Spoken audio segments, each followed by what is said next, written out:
Hey, what's up guys? Your second favorite PE teacher, Denver, and we might have just caught the biggest cheater ever in Fortnite history so far. You guys who are paying attention knew the $500,000 Summer Skirmish is underway, and it's not only the biggest tournament we have seen in Fortnite, but one of the highest paying tournaments in any game ever. We got to see pro players like Ninja and Daquan compete, and even got to see some players we have never heard of step up and show that they deserved a spot in this tournament.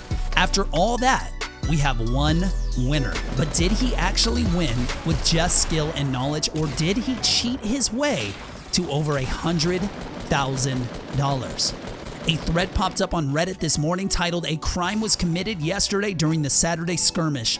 Eyedrop's bodies cheated his way to $130,000. And then user Sora26, the creator of the thread that is gaining huge traction and actually #1 across all of Reddit right now, says this is burglary and urges a full investigation by Epic.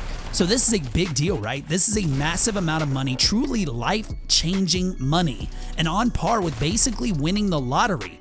But money aside, is there any real proof that Eyedrop's bodies is one of the worst cheaters we've ever seen?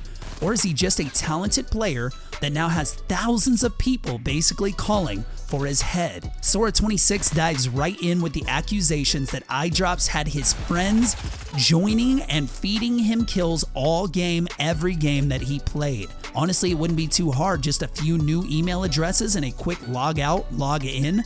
Apparently this has been a problem for quite a few years in the competitive gaming community, and people who are good at this scam have become very efficient with it, resulting in plenty of tournament wins. Secondly, Epic is saying that Eyedrop did not leave matches before the bus deployed due to their system of catching such practices. But Eyedrops himself just said on stream that he did in fact leave the match before the bus dropped. So either Epic is blatantly wrong, or Eyedrops lied himself on stream, which doesn't help his case at all. Now, I don't know if there's anything wrong with leaving before the match starts, because Eyedrops even said that if the bus didn't go over Paradise Palms, he would leave. I get it. If I'm playing in a multiple $100,000 tournament and I'm allowed to leave and come back until I get a good drop that I know will net me a lot more kills, you better believe I'm going to do that too. But is it possible that Eyedrops wasn't worried about the bus drop direction at all? And more so of whether he had enough friends in the game that could feed him kills. This is where it gets a little sketchy, but I'll try to remain unbiased so I can give you guys all the facts. Eyedrops streams a lot, but during this tournament he didn't stream. One of the biggest tournaments he might ever play in his life, and he didn't stream it. But to be fair, he might not have been allowed to stream it, technically speaking, because the tourney rules state that you have to have a 2-minute delay. Eyedrops isn't partnered with Twitch, so he can't set a delay through Twitch, and he plays on console, so he didn't have the option. So he might just not have been able to stream abiding by Epic's rules. After the tournament though, since he was catching a ton of hate from even the biggest streamers like Ninja and Tfue, who, well, just listen to what Tfue said about Eyedrops. And play on console with a mouse and keyboard, and not stream and back out when I get 67 player lobbies. That's about it. That's all I do differently. So Eyedrops streamed all the replays on his Twitch so viewers themselves can see that it was all legit. He had the skill needed to win a massive tournament, killing tons of players and even dropping 2 20 bombs. But as Sora on Reddit says, this could have been his worst mistake. During the streaming of his replays, viewers noticed there were countless players who did not shoot at him at all. Instead, these players just ran up to him and, although moved around, didn't really attempt to shoot at him at all. There were even instances where players stayed in 1-by-1s within 5 yards of each other, yet didn't shoot at one another. Instead, both waited for Eyedrop's bodies to easily build up and, without even breaking a sweat, kill the players. There were also instances where Eyedrop jump padded right to where multiple no shooting back players were, as if he knew their location precisely. This apparently happened multiple times. Eyedrops plays on console, right, and make all the jokes you want about console players and servers being much easier, and yes, there is some truth to that. But running through enemy after enemy and none of them are even shooting, almost all of them are default skins, and even worse, are you ready for this? A lot of these players' accounts were apparently brand new, according to the community, and were playing their very first games that happened to be during Eyedrop's tournament games. Again, I ask you, is this luck, skill, or something a little bit fishy going on? In the two 20-bomb games, he did as many as 10 of those kills went to these brand new account default skins that didn't shoot back, and now it gets even more worse. They had no shield on.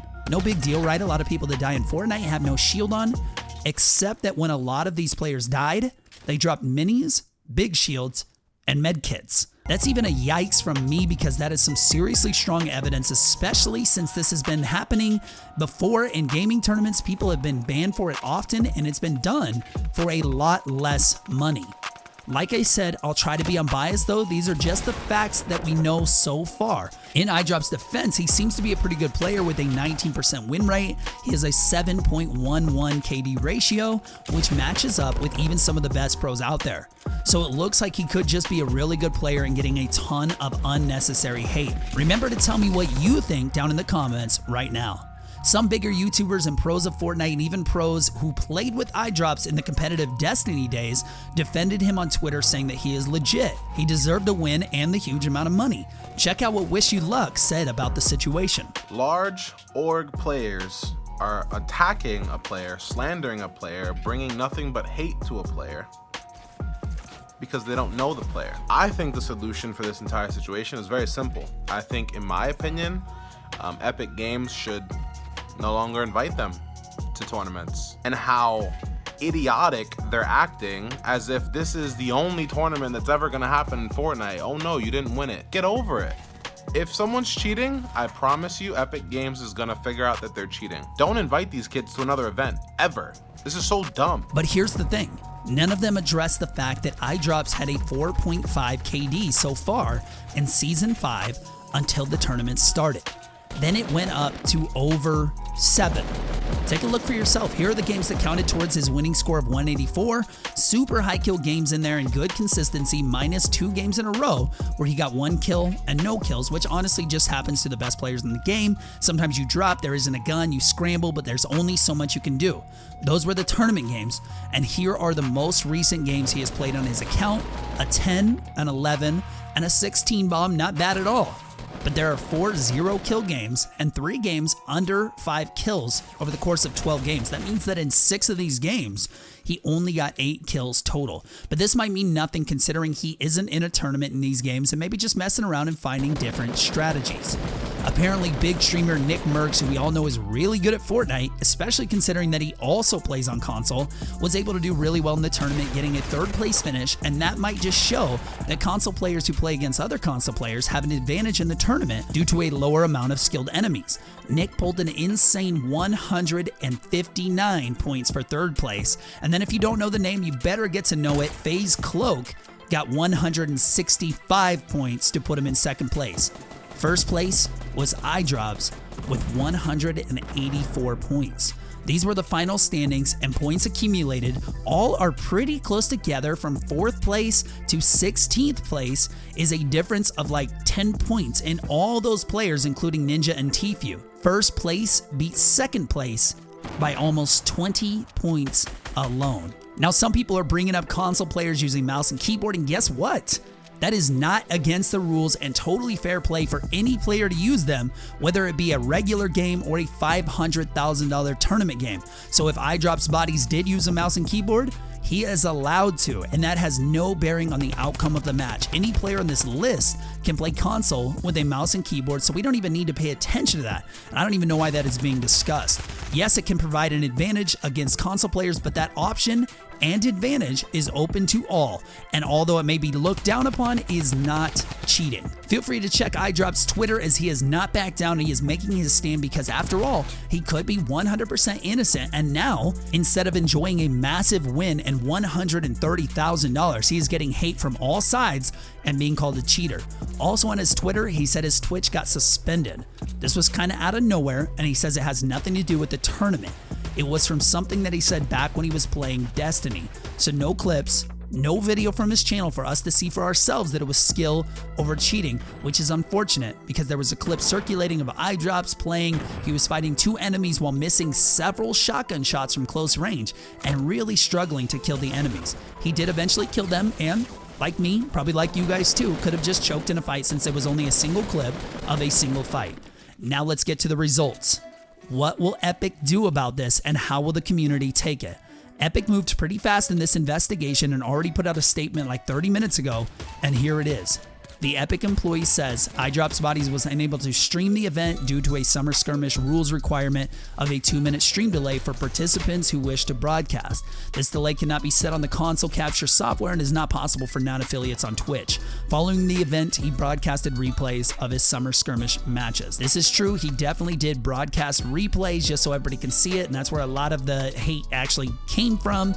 Next up, they say our rules do not stipulate that a participant must stream the event, as we do not wish to exclude players who are invited based on their own merit because they cannot stream. iDrop's Bodies was invited to Summer Skirmish based off his performance in prior Showdown LTMs. Some people were upset because the Showdown LTM could have been scammed as well, the same way they believed this tournament was. Then the Epic employee says that their internal analytics proved that 129 eliminations during the event were all different opponents. Could this mean by name, or the most important factor, IP addresses? Then Epic said iDrops did not leave any matches. That is completely false if people think he did. But iDrops himself said he did. And even Nick Merckx left a few games before the bus deployed also said that the stat tracking sites are unreliable and that iDrops has achieved more than 20 eliminations in matches multiple times in his Fortnite career, and then said that there is no evidence he played with a mouse and keyboard, but also said they do not restrict input device, that everybody's allowed to use a keyboard and mouse if they want to. There were a couple of cynical comments in the Epic Reddit thread, but Epic is claiming that every account killed by iDrops was in fact not new, and that only one was created within the last 2 weeks. So good for Epic for getting down to what seems to be the bottom of this and shutting down some claims, as long as they are actually getting down to the bottom of it and not just trying to find a fast end to this and covering anything up to save themselves from embarrassment. If they did admit a cheater took first place and will be denied $130,000 in their first official tournament ever, that would leave a strong impression that would be hard to shake off for a while. It looks like they know what they are doing though, and so I guess we can leave this at whether you trust Epic in this matter or if you trust a very angry and upset community. Tell me what you think in the comments below. Hit like and subscribe and click that little notification bell for more awesome Fortnite videos. And I will see you guys in the next video.